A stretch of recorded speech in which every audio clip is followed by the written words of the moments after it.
No, no. You're fine. عشان بنسيت يعني في And I put this here.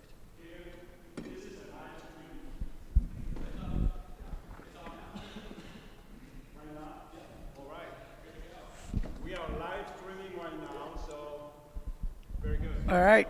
Go ahead. All right. Thank you, everyone. We will begin this program. I would like to introduce Adam Manasra. He's from Wadi Fukin, which is a small town outside of Jerusalem. And we like to say that Wadi Fukin is a microcosm of the events that are happening in Palestine right now. So you can get some idea about what is going on there and why it's important to us. Thanks, Adam. Thank you. First of all, thank you all for having me here. And it's really a great opportunity to share what we are going through there in Palestine and show you part of our life and share with you our hopes,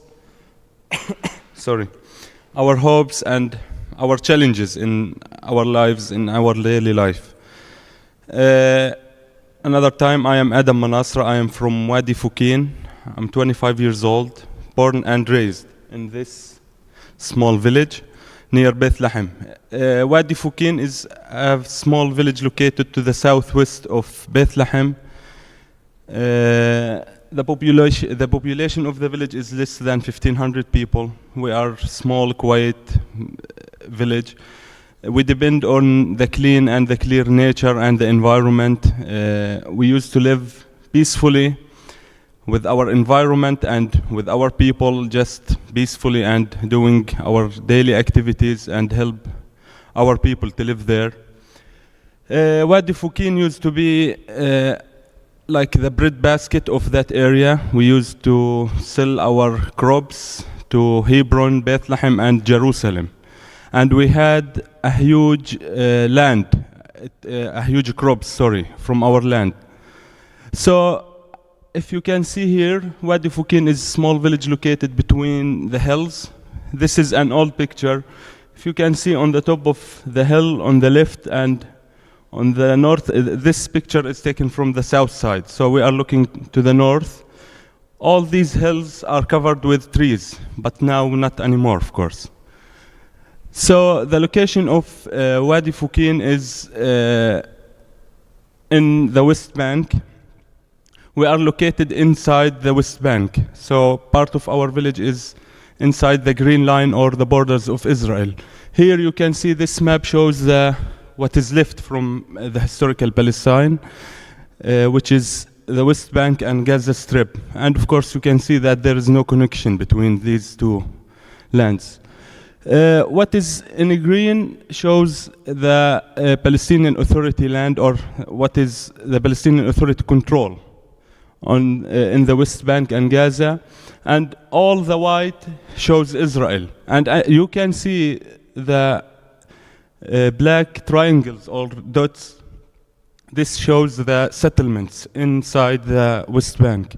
And talking about the settlements, it's illegal cities and towns built on our land because according to the international law, they don't have the right to build inside the West Bank or Gaza Strip, because according to the international law, they approved to have the Palestinian state on the West Bank and Gaza Strip, in the West Bank and Gaza Strip. But of course they are taking and controlling all the land there. So take a closer look to this part of Bethlehem shows Wadi Fukin. If you can see at the head of the arrow, this is Wadi Fukin. On the left side of Wadi Fukin, you can see the green line, the green dots. This shows the green line, which is the borders of Israel, between Israel and the West Bank. And the purple line, the red line, and the yellow line shows the separation wall, the apartheid wall, that they are working on it and building it in all the West Bank. And the blue spots shows the settlements, the illegal settlements in this part of Bethlehem. As you can see, there is a huge blue spot on the right side of Wadi Fukin. This is the settlement of Bitar Elit. And after they started building this settlement, we started having our problems there.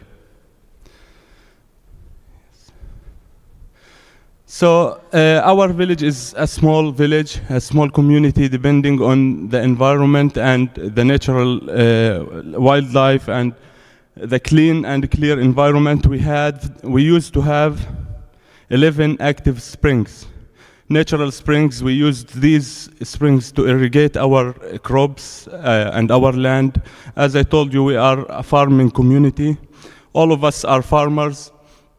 And we use farming, like here you can see this is the greenhouses. Some of the farmers, they are using it. And some of the farmers, they are depending on the old and ancient way of farming. This way of farming, it depends on flooding system. It goes back to Romans time. So it's very, very old. And talking about the old things, Wadi Fukin, it's a very old village. The name of Wadi Fukin goes back to more than 2,000 years ago. It's Aramaic name. Wadi means valley. Fukin, its Aramaic name means thorns. So they used to call it Valley of Thorns. And Aramaic language, it was the spoken language there 2,000 years ago. And it is part of the Semitic languages, which is Arabic, Hebrew, and Aramaic. These are the three Semitic languages that the people used many thousand years ago. So this shows that the village have been filled with people all the time, and we have been there for forever. So going back to our life, this picture shows an icon of our life in our life. This is a farmer. Her name is Jamila. Jamila means the beautiful woman. Her and her family, of course, they decided to live in a cave in the village and leave their house just to secure their land. And they used to live there for all their lives just to secure this cave, because they received many confiscation orders, many demolition orders for this cave. So they decided to just stay there. And her husband passed away in 2015, but she decided also to stay there on her own and with her kids and children. So this woman unfortunately passed away a year and a half ago, and her children and her kids and her family, they decided to take her footsteps and stay there, and just to secure their farm and their cave. So as I said, all of the people of Wadi Fukin, we are all farmers. For me, I am a structural engineer.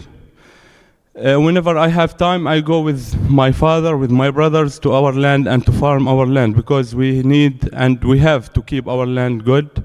And this is part of our lives. We can't just leave our land. These are kinds of the crops that we grow in Wadi Fukin. We have the summer crops and the winter crops. We grow almost all kinds of vegetables. And it's really good. I hope one day you come to Wadi Fukin and you try this. It's really organic. We don't use any chemicals. It's very different from any other place, because we don't use any kind of chemicals or manufactured fertilizers, you call it. We just depend on the nature and the environment and like the compost. So our crops are really good, and the people comes from different parts of the West Bank, and sometimes Israeli people, they come to buy our crops because it's really good. So our social life, as any Palestinian community, we have our traditions. In Palestine, every town or every city, it has its own traditions, and it's really great. But we are similar in one thing, that we act like a big family, and we just share our good times and bad times together, and we try to just stay like one body. Here you can see part of our celebrations, and on the right, you can see these are kind of meals we make on the weddings. The people used to cook big meals for the people from in their communities, of course, and all the people from the community just come and help these families in their celebrations. So in our occasions, we always engage our kids and our children just to have a good time, to show them that there is hope every time. In everything that we do, you have to engage the children just to give them some good times.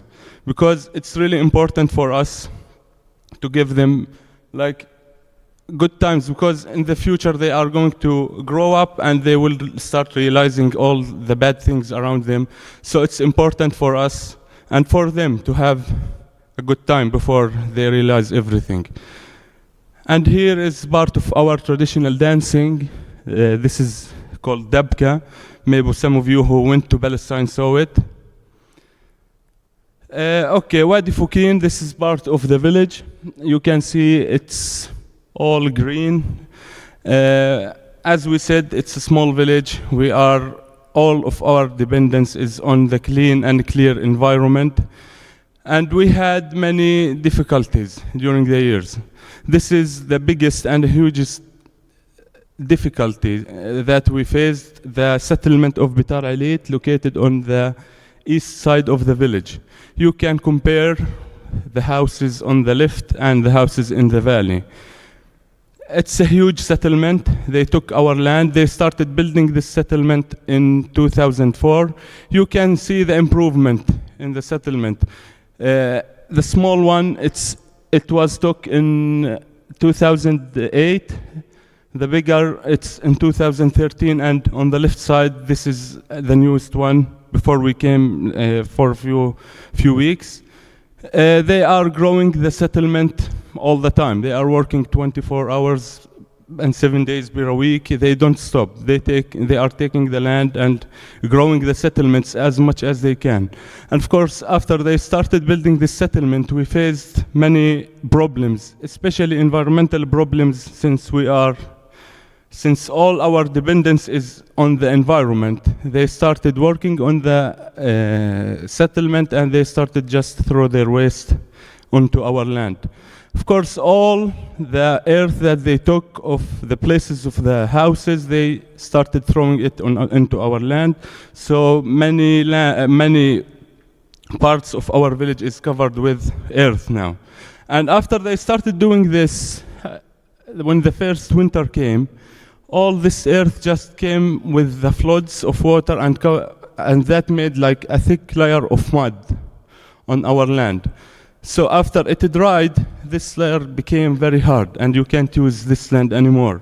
And all the trees, all the crops were in these lands are vanished and disappeared. So to use this land one more time, or to try to grow crops there, you have to bring bulldozer and to remove all this thick layer of mud or the hard rock. Maybe it became like rocks because it was really hard.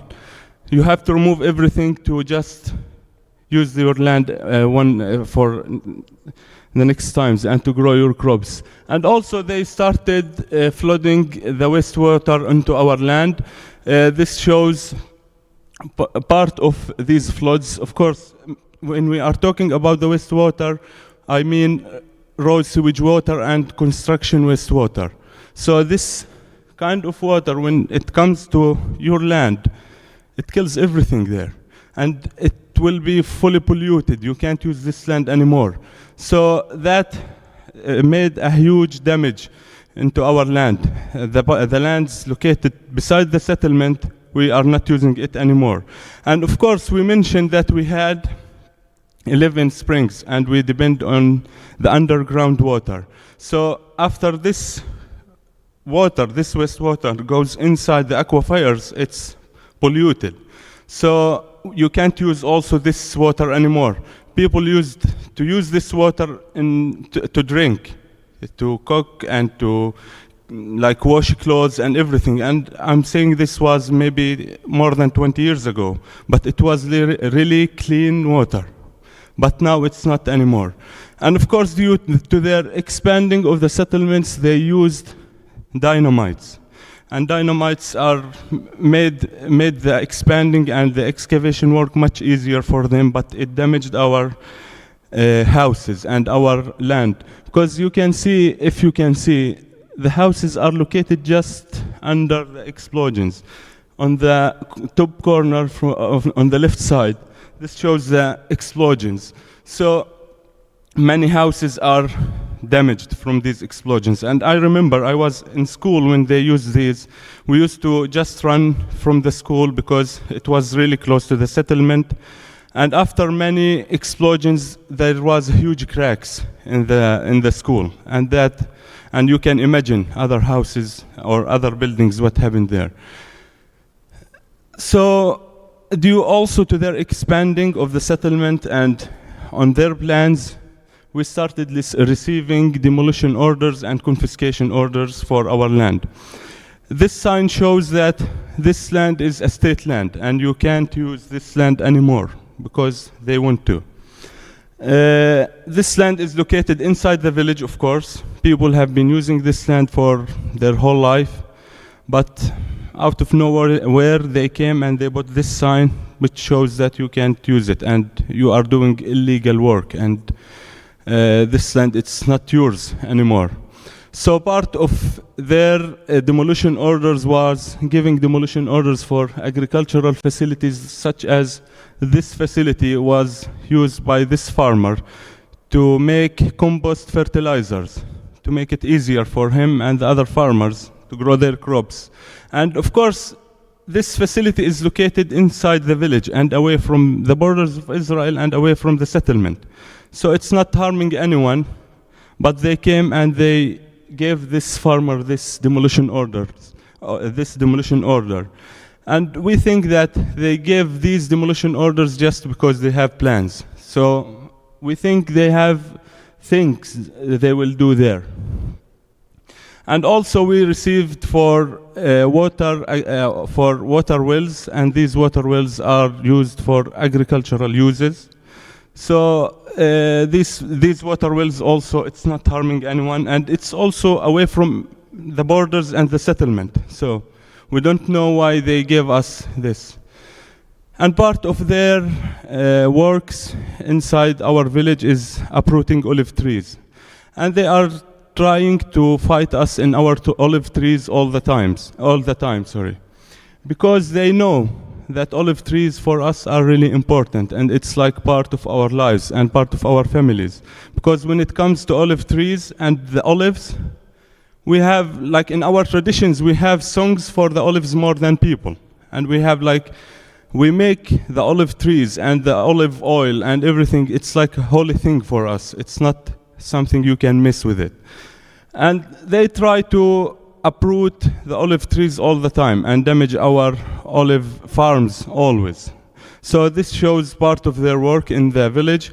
And whenever they want to do this, they come with their bulldozer and under the cover of their army. So you can't do anything. If you want to do anything, they will just stop you or harm you. So they put you under the situation that this is what is going to happen and you have to receive it. We received also demolition orders for houses located in the village. You can see these houses. The people, they are trying to build their houses there just to create and make new opportunities for their families, for their children, and just to try to give better life for their children. And as you know, building a house, it costs a lot of money, a lot of time, and a lot of effort. And after you just build your house, they come and give you easily a demolition order and let you live under the fear of that you are going to lose your house or whatever you are doing in the future, and you don't know when. And you can't even defend on your case.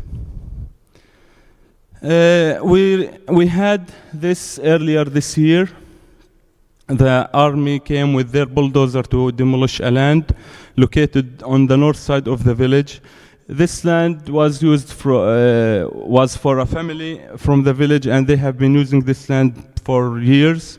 This land was filled with trees, there was water well, and it was very good land for this family, but they came to demolish this land. If you can see the land, it's green and there is trees and everything, but after they came, they just make it like upside down. They destroyed everything and they uprooted everything, and after doing all this, they gave the family a paper shows that their land is confiscated and you can do anything. Another part of the village, we received a confiscation order for a land located on the west side of the village. This land, it's very close to our houses and people have been using this land also. And in this land there is 4 houses under the threat that these houses will be demolished anytime or any moment. So we had this this confiscation order in the last year, and we don't know what they are going to do there.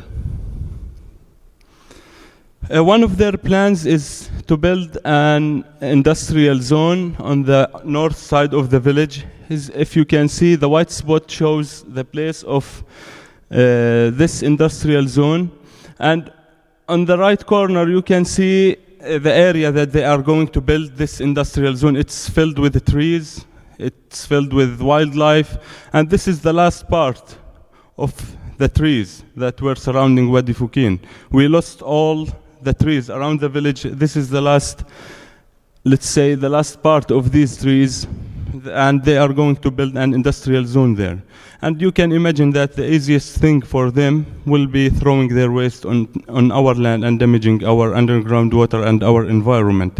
So this will be an industrial zone, so it will be like factories or I don't know, something like this, so it will be like a catastrophe for us. Another part of their plans is expanding the settlement on the east side of the village. Of course, you can see the right side of the picture. It shows their plans. They started working on this side of the settlement and they built half of it. The other half will be built on our only entrance for the village. So they are trying just to cut us off the surrounding villages and our communities. And another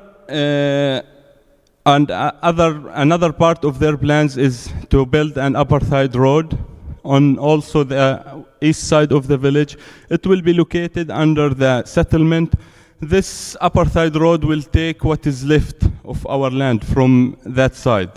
So this apartheid road will be built on the top of that hill, as you can see, and it will take all the land from the east side. So we will be surrounded from that side and we can't use our land there. And of course this road is for the settlers, not for us. It will just help the settlers to go from Hebron or from the south side of Palestine to Jerusalem. This is why they are trying to build it, to make it easier for them to go around.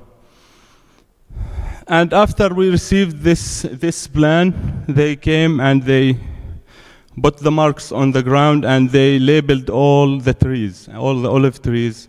This shows that they are going to come and uproot these trees and they are going to start working on this road at any time, any moment. So the farmers are just hoping that something will happen or anything comes and stop this road, because it will be like a huge problem for us. Because as I said, we are a small, quiet village. This will be like another problem for us and we can't deal with it. On the west side of the village, they are trying to build a security road.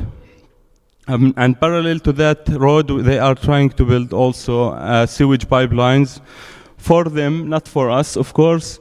And this means that we are going to lose what is left from our land. From the east side, almost our land is taken from the settlement. We still have like part of our land on the west side, and after building this road, we are going to lose everything because they are going to build the road and put fence, so you can't go to your land anymore.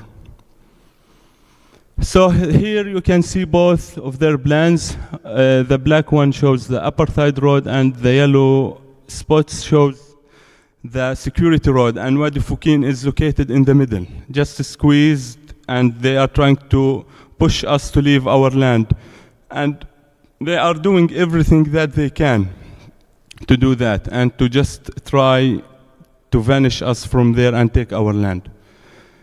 And here you can see Wadi Fukin among the years. On the green one shows Wadi Fukin before 1948. And during the years we are losing our land, and now I'm sure that we don't have even 10% of our total area. So after these things happened lately, but before, like 15 years ago, in 2009, we started a partnership with friends in the U.S. They are from the Bay Area. We started there. They came as delegates to Palestine, and we were lucky that they came to the village and they saw the situation there. And after they came back, they reached us out and they told us that we need to do something to help you in your situation, because Wadi Fukin, it's really a unique situation. It's like a microcosm of what is happening in the West Bank, of course. All of our towns and villages are facing problems. But we always say that in Wadi Fukin we have all the problems that happens everywhere.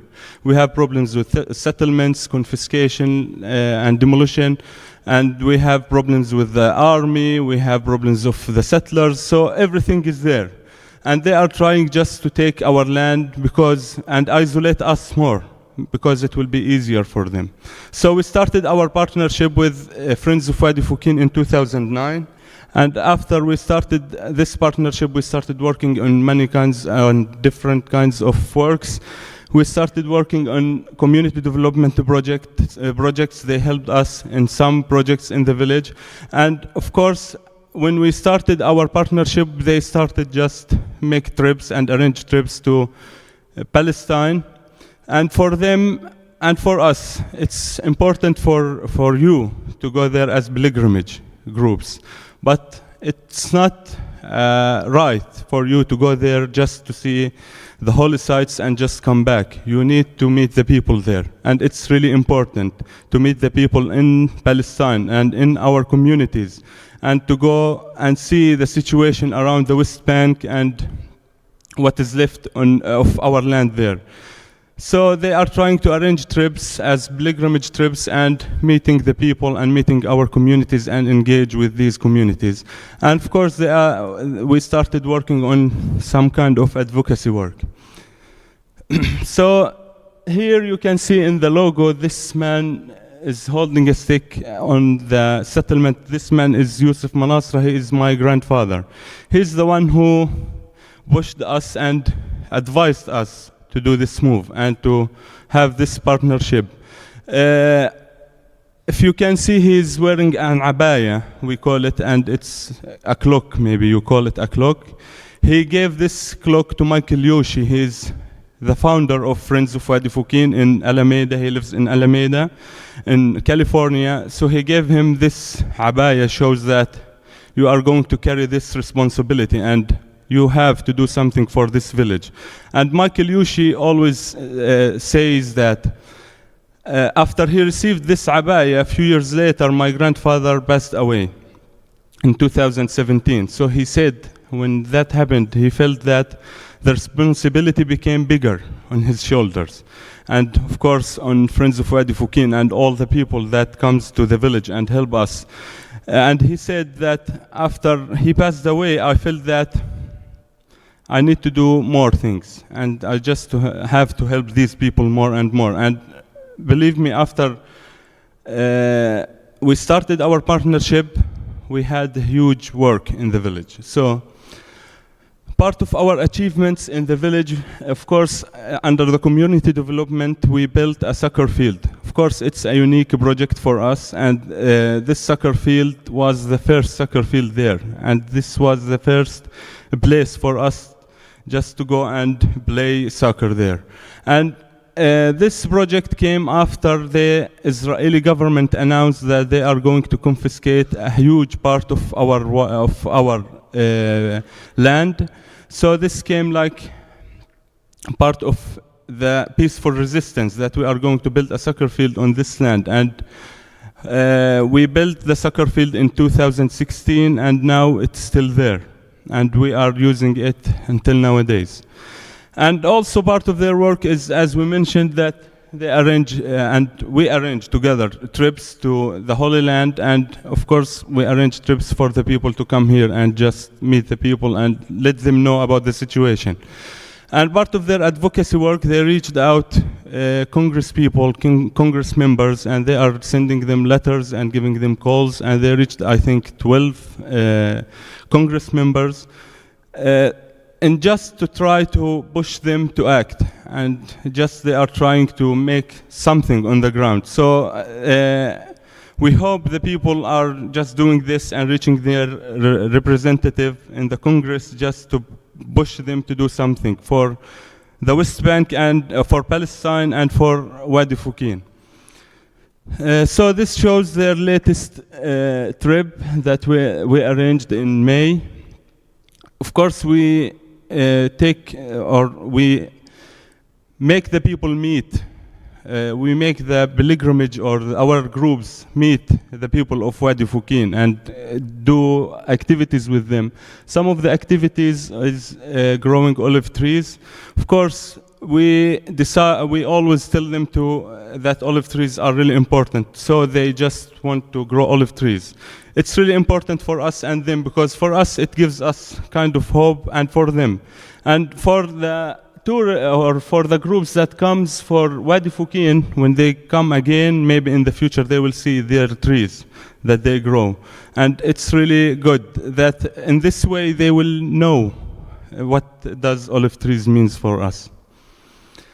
So part of our advocacy work, we reached out the State Department in 2021, and we had them in our village, and we showed them all around the village, and we had them, of course, in our village town hall or village hall. They met with people from our village council and different people from the village. We discussed the situation there and what is happening around Wadi Fukin. So it was really good meeting with them. And 2 years later, we reached them out again just to give them all the updates, because most of the things that I mentioned before happened between these two visits. So it was really important for us to have them again. We had them in July before we come to the United States, and we gave them all the updates. So the soccer field, after we built the soccer field, it was really opening like a new world for us, and especially for our children and for all of the people of the village, because for us, all of us, we go there, we enjoy our time. When you are there, you are just enjoying your time, you forget the situation, you don't care about anything. You are just there with your people and just having a good time. And as all the Palestinian communities, we use this soccer field to make like soccer tournaments, like part of our peaceful resistance. And these soccer tournaments always carries names of our catastrophes and our disasters. We use this soccer field to remember our martyrs and our lost lands and our lost villages and towns. We use this soccer field to make a tournament under the name of my cousin, Ahmed Manasra. He was murdered and killed in 2019 from a soldier on a checkpoint with a cold-blooded hand. So we made the next year a tournament under his name to remember him and for his memorial. So this shows part of our children just enjoying their time there, and we hope that one day we will have tournaments under good things, to remember our good things and just to enjoy our time, not to remember our catastrophes. So part of our work was creating a young adult leadership group. I am part of this group. We started this group 3 years ago. we started having webinars, online webinars, and we started also meeting people on the ground. Whenever there is someone coming to the village or any group, we go and we meet them. We tell them about the village before taking them for a tour around the village. And we have been discussing the situation of Wadi Fukin online for different people around the world, just to let them know about the situation there. So after we started this group, we had an idea to create like kind of community development projects. We started supporting women projects in the village. So we started supporting 3 different projects for 3 different families to just improve their way of living and trying to create new things for their children. Sorry. And these projects are 2 in selling clothes and 1 as a youth center. And these projects are working, and it's already making an improvement in their lives. And we had an idea to just bring more people to the village and to let them know. We had an idea to build a guest house. Why we decided to make a guest house? Because it will be like a chance and opportunity to bring more people and make them stay in the village and meet the people and just have the opportunity to live our lives and stay in the village and just see how our lives going and our communities. And also it's important for us because as the soccer field, when we built the soccer field, we hired people from the village to build the soccer field. So it was creating new jobs for the people there. And building the guest house will be the same. We are going to create new jobs for the people in the village. And after building the guest house, we are going to hire people to help in the activities around the village. And maybe the people will start just to think to open like stores or new things. This will make a huge improvement in our village. So the guest house will be located inside the village, close to our active area, just to see how the things are going there. And another thing that it's really important for us to have international guests into our village, that it will give us kind of secure. Because whenever there is international people in the village, when there is something around the village is going to happen, the Israeli army will think twice before acting. So it's really important for us. So having this project, it's really important for us, and we hope that we can start working on it after our speaking tour. So the building of the guest house will be in two phases. First phase is construction phase, and the second is finishing phase. The budget that we are trying to raise is $100,000, and we have been lucky that we started in California on 11th of August, and we met a huge numbers of people there, and we have been doing many events there, and we have been lucky that we raised more than the half of this budget. So it was really good, and after this speaking tour, we are going to start working on this project. So if you are interested to help us in this project, this is the information that you need. And thank you for your time and for everything and for being interested in what is happening there. Thank you.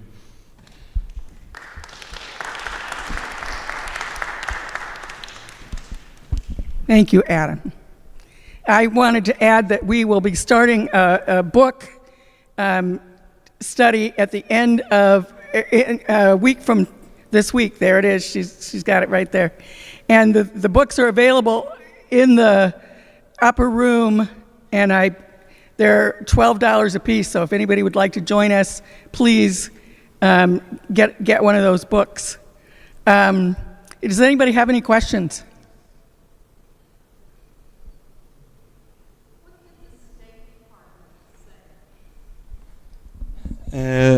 Of course, they can't make like big decisions, but it was really important for us because having this kind of visit from the State Department, it's not easy to have. Really, it's not easy. And our friends of Wadi Fukin in the Bay Area, and they reached out their Congress representative, what is her name? Barbara Lee. She made a big pressure on the State Department to come to Wadi Fukin. So what they are trying to do is just to mention Wadi Fukin in their reports and just to make like an eye on Wadi Fukin, and it's really important. And when they came, the last time before we come here, this woman, her name is Tiffany Cox, she said that Wadi Fukin has a big reputation in the US. Yeah, the people there, they know it, and it's very popular, more than big cities in there, and it was really important for us. So we are doing and we are achieving something. Yes.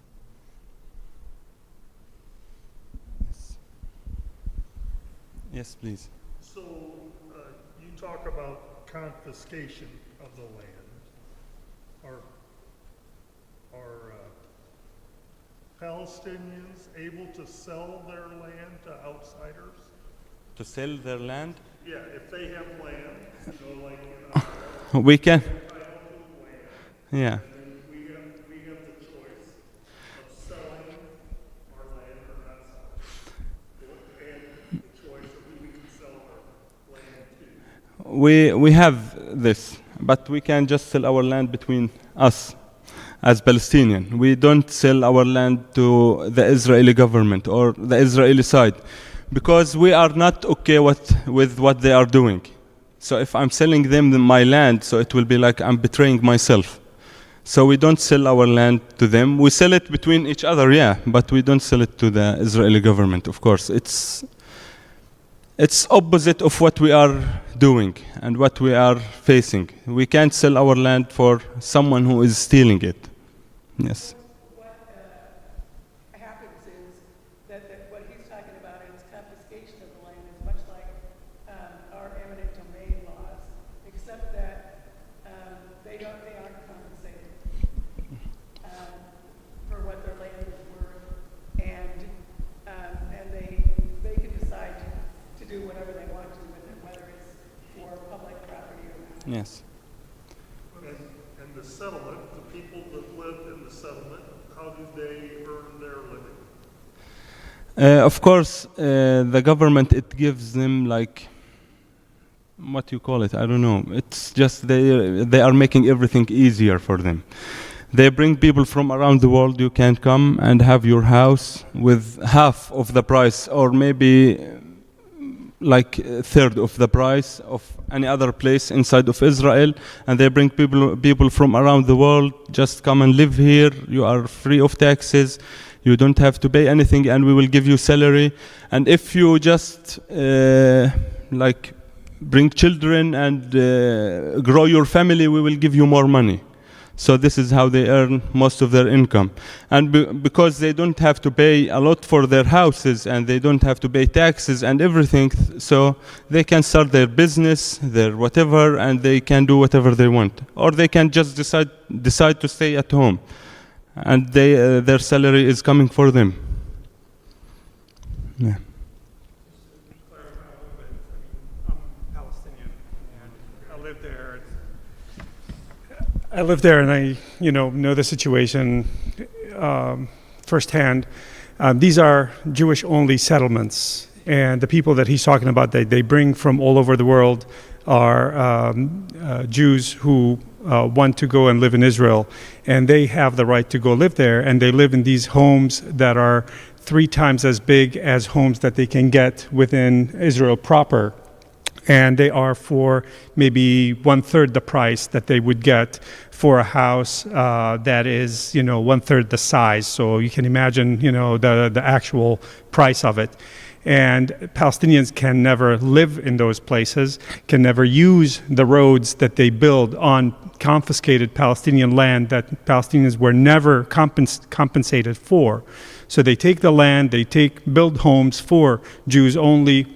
The land is only for Israeli use, and Palestinians can never use that or benefit from it whatsoever. If you're caught driving on that land without the proper permit, which is almost impossible to get, then you are in trouble. So this is the problem. And another problem that we don't know of here is that sometimes you hear stories about, the negotiations happening, and our government is emphasizing that we are telling the Israelis not to, to build new settlements, but there's no talk about expanding existing settlements. So like he was showing us the pictures of Bitar Elit, which is one of the big settlements on the West Bank. They're expanding. They're going from 2,000 units to 6,000 units. And 6,000 units, you're imagining putting so many people and the infrastructure that goes with it and whatnot. That's expansion of existing settlements, but it means confiscation of half of the village's land to build more homes for the settlers, and that doesn't go into the agreements that we talk about. So all of that is going under the table, approved and agreed upon without any discussions, and continues with the blessings of everyone. So these little details, they just go unnoticed. But, thank you. And adding on the settlement of Bitar Elit, it's the second largest settlement in the West Bank. They started building it in 2004, but now the population of this settlement is 65,000 people living there. So we have been there for thousands of years, and we are still 1,500. They are there like less than 20 years, and they are more than 65 people. And they are huge. All our communities around this settlement, we are not more than 20,000. Yes. We hear a lot about the reason for the confiscation of the land has to do with security. What reasons were you given or told for the confiscation of the land? It's not always for security. They sometimes, as you saw, they just come and they give you a confiscation order. They want to build an industrial zone, so they are going to take the land. They are going to confiscate an apartheid road, so they are going to take the land. They just give you the paper. This is what you are going to face, and you are just waiting for it's happening. Yes.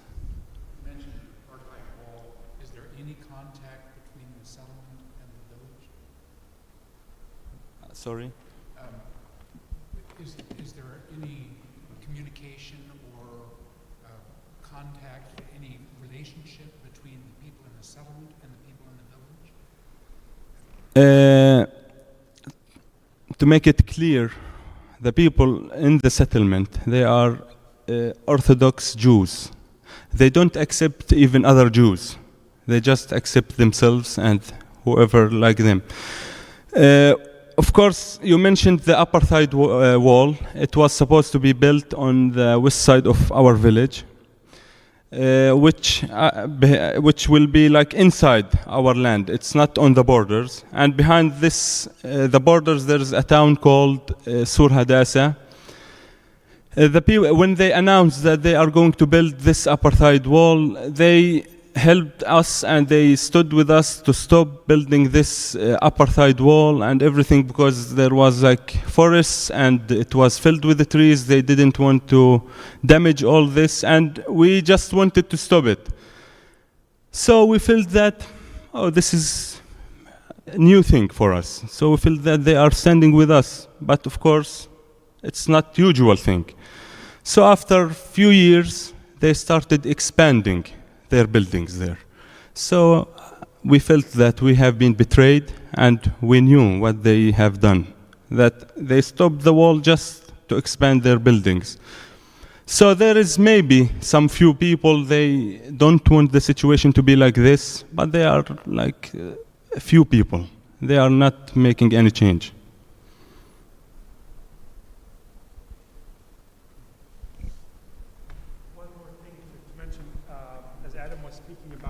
Building industrial zones near those settlements.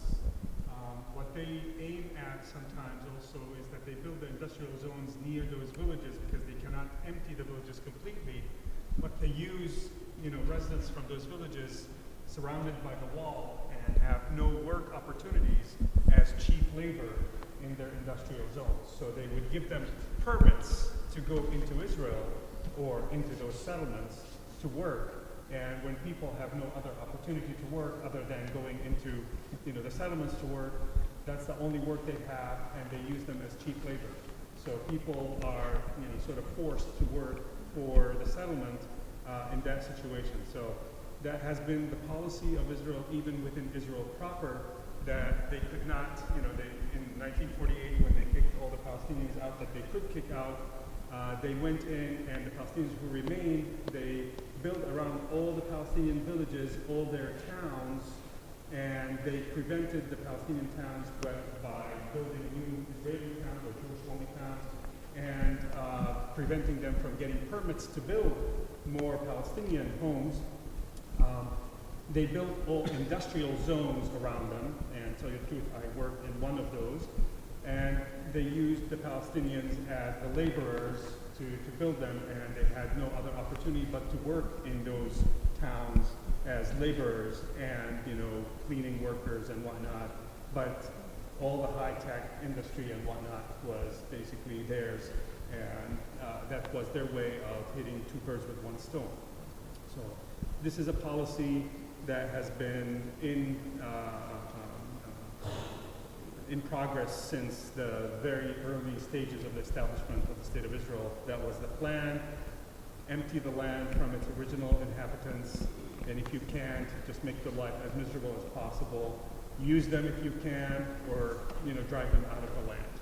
So this has been going on. It continues, and what Adam's telling us is, what has been going on forever, but now it's just expanding, and it's getting worse with the current government, of course.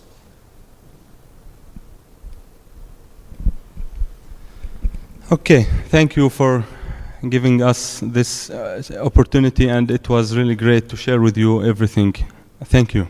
Thank you for your time.